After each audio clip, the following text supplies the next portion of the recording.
नमस्कार मैत्रिणींनो, मी वैष्णवी आणि आरोही क्रिएशनमध्ये तुमचं खूप खूप मनापासून स्वागत आहे।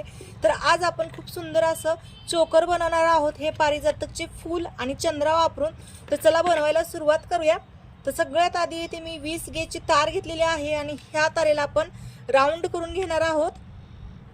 तर इथे बघा, छान असा राऊंड करून घेतलेला आहे मी। राऊंड बनवून घेतला, त्याच्यानंतर आपल्याला हे 4 mm चे मोती आहेत राऊंड वाले। तर हे मोती आपल्याला याच्यामध्ये ओवून घ्यायचे आहेत। तर येथे मी आपले 3 मोती ओवून घेते, हे बघा अशा पद्धतीने। आणि त्याच्यानंतर ना हा क्रिस्टलचा मणी घेतलेला आहे लाल कलरचा आणि हा 4 mm चा आहे।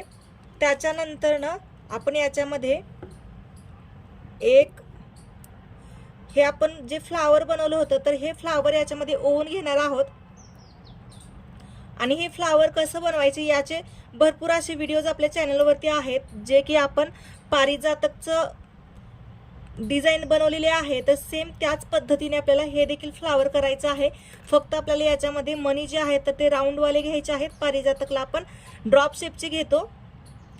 तर हेच आपले मी येथे मनी घेतलेले आहेत। आणि त्याच्यानंतर ना बरोबर त्या फ्लावरच्या मधून मी त्या तारे, याला वेज असता, हे बघा इथे तुम्ही बघू शकता, याला वेज आहे, हा क्रिस्टलचा मणी आहे त्याला वेज आहे। तर त्या वेजामधून ही तार पुढे पास केलेली आहे। आणि आता आपण याच्यामध्ये चंद्रा टाकणार आहोत। आणि चंद्रा आपल्याला अशी टाकायची आहे, आडवी सांगितलेली आहे आपल्याला। जे आपले क्लायंट आहेत तर त्यांनी ही डिझाइन पाठवली होती आणि त्यांना असं चोकर पाहिजे असं त्यांनी आपल्याला डिमांड केली होती। तर त्याच्यानुसार आपण हे आता बनवत आहे। तर हे बघा अशा पद्धतीने याच्यामध्ये हे टाकून घेतलं। याच्यामध्ये तुम्ही एक मोती देखील टाकू शकता किंवा असं ओलं तरी चालेल। त्याच्यानंतर ना आपल्याला एक क्रिस्टल टाकून घ्यायचंय, हे बघा अशा पद्धतीने एक क्रिस्टल टाकल्यानंतर ना आता आपल्याला लगेच एक फूल टाकायचंय। आणि येथे मी हे जे फूल आहे तर त्याच्यामध्ये आपण वेगवेगळ्या कलरचे क्रिस्टल्स वापरू शकतो याच्यामध्ये, परंतु मी येथे मरून कलरचा क्रिस्टल घेतलेला आहे मधला, आणि एकदम बरोबर सेंटरला जे आहे तर तेथे मी ग्रीन कलर वापरणार आहे। दोन्ही कॉम्बिनेशन छान दिसेल, त्याच्यामुळे आपण याच्यामध्ये पाहिजे तो कलर यूज करू शकतो किंवा एकाच कलरचं देखील बनवू शकतो, परंतु इथे थोडंसं मध्ये चेंज केल्यानंतर छान वाटेल।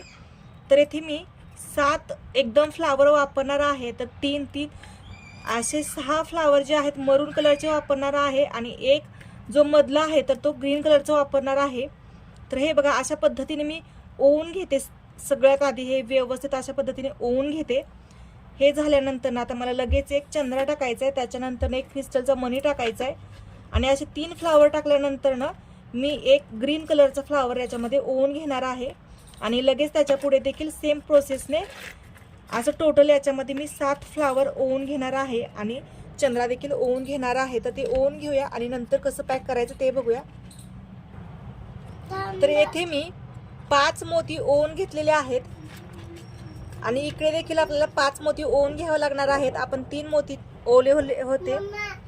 एक्स्ट्राची तार आहे ती कट करायची आहे। ही जी तार आहे तर ती पांढरी पडते, त्याच्यामुळे आपल्याला ती कट करायची आहे।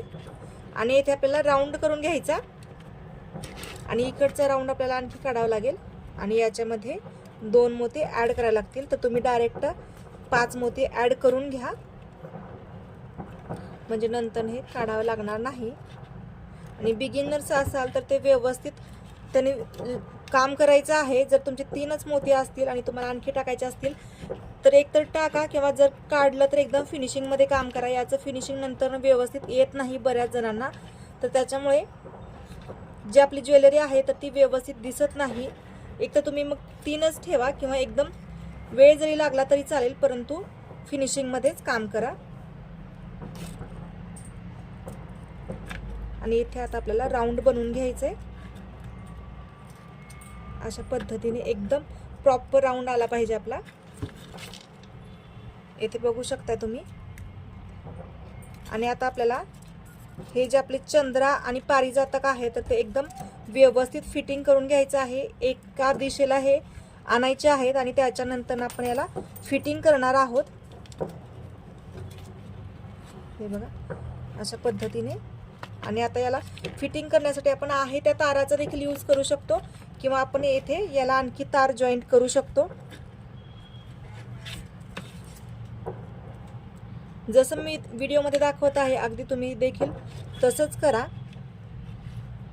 ज्वेलरी देखील तुमची छान होईल आणि फिनिशिंग देखील एकदम परफेक्ट येईल.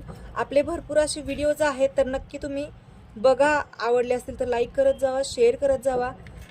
आणि जर कोणती ज्वेलरी ऑर्डर करायची असेल तर ऑर्डर देखील करू शकता. सबस्क्राइब करा, चॅनलला सबस्क्राइब करा. हे बघा इथे आपलं हे फ्लावर बनवलं होतं तर त्याच्यातूनच तार राहिलेले आहे. तर इथे मी व्यवस्थित त्याचा थोडासा शेप करते. हे बघा एकदम बरोबर याचा राऊंड आला. तर येथे मी याला फिटिंग करून घेते. हे बघा 2 मोतीच्या बरोबर मधून तार काढलेले आहे आणि 2 ते 3 वेळेस त्याला राऊंड करून घेतला. त्याच्यानंतर त्याच्या साईडच्या क्रिस्टल आणि मोतींना व्यवस्थित हे पॅक करून घेतले. आणि हे एकदम वरती तार काढायचे आहे आणि एकदम कट करायचे आहे, ते टोचू नये अशा हिशोबाने. बऱ्याच जणांचा प्रॉब्लेम होतो की ज्वेलरी बनवल्यानंतर ना ती टोचते, तर ती टोचू नये म्हणून आपल्याला अशा पद्धतीने पॅक करत जायचं आहे. आणि हे बघा आता येथे देखील तार एक्स्ट्राचे आहे, तर जिथे जिथे तार आहे तर ते मी आधी पॅक करून घेते आणि जिथे तार नाही आहे तेथे आपल्याला तार अटॅच करावे लागेल आणि त्याच्यानंतर ते पॅक करावं लागेल.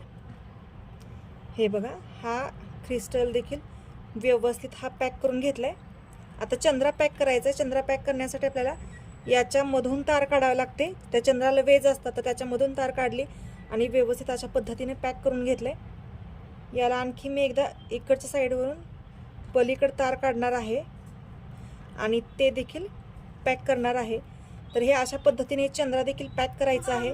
जेवढं तुम्ही व्यवस्थित पॅक कराल तेव्हा तुम्ही बघू शकताय हे मी व्यवस्थित ओवून घेतलेलं आहे आणि त्याच्यानंतर व्यवस्थित फिटिंग करून घेतलेलं आहे. तर हे येथे जे हे एक्स्ट्राचे तार राहिलेले आहेत तर हे आपल्याला याचं जे टोक आहे तर ते वरच्या साईडला करायचं आहे आणि त्याच्यानंतर हे कट करायचं आहे. कट करताना ही एकदम आतमध्ये आपल्याला हे टोकाला कट करायचं आहे जेणेकरून हे कशातही अडकू नये आणि कशालाही टोचू नये. अशा पद्धतीने आपल्याला हे पूर्ण पॅक करायचं आहे. हे बघा तुम्ही बघू शकताय हे एकदम खूपच सुंदर आणि युनिक डिझाईन दिसत आहे. तर तुम्हाला कशी वाटली नक्की सांगा. आवडलं तर लाईक करा, शेअर करा, सबस्क्राईब करा आणि बेल आयकॉन दाबायला विसरू नका. हे बघा अशा पद्धतीने तुम्ही बनवू शकता. खूप सोपी पद्धत आहे ही बनवायची इथे. आणि अशा पद्धतीने याला व्यवस्थित हाताने आपल्याला व्यवस्थित आकार वगैरे देऊन घ्यायचा आहे आणि सगळ्यात शेवटी हा आपला जो गोंडा आहे तर तो अटॅच करायचा. आणि हा जो गोंडा आहे तर तो हुकवाला गोंडा आहे. आपण पाहिजे त्यावेळेस पाहिजे त्या ठिकाणी आपण त्याला यूज करू शकतो त्याच्यामुळे. आणि हे आपलं चोकर फायनली तयार झालेलं आहे. कसं वाटलं नक्की सांगा. आवडलं तर लाईक करा, शेअर करा, सबस्क्राईब करा आणि बेल आयकॉन दाबायला विसरू नका. बाय, धन्यवाद.